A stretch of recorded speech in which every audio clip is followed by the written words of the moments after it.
everyone, welcome back to Sunny Live Channel. Thank you so much guys for tuning in. I'm here to update you of what's going to happen on Uzalo from the 9th to the 13th of August 2021 on Monday.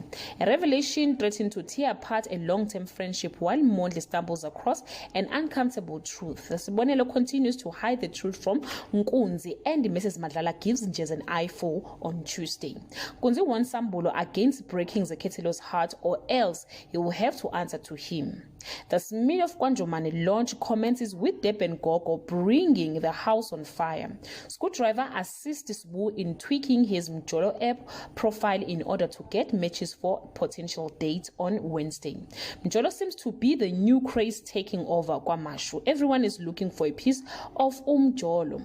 Nkunzi is given a family task that will leave legacy for all future Mhlongos. Wedding bells are in the air on Thursday.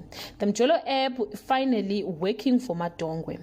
While Zekhetelo is stood up at the altar, is the wedding still on Friday? Pastor Kwala receives an earth-shattering news while Zekhetelo's dream of being Mrs. Kwala hangs in the balance, and Nosipo and Njeza's romance blossoms. Guys, this is all I have for today. You can leave your comment below and share your opinion. Bye.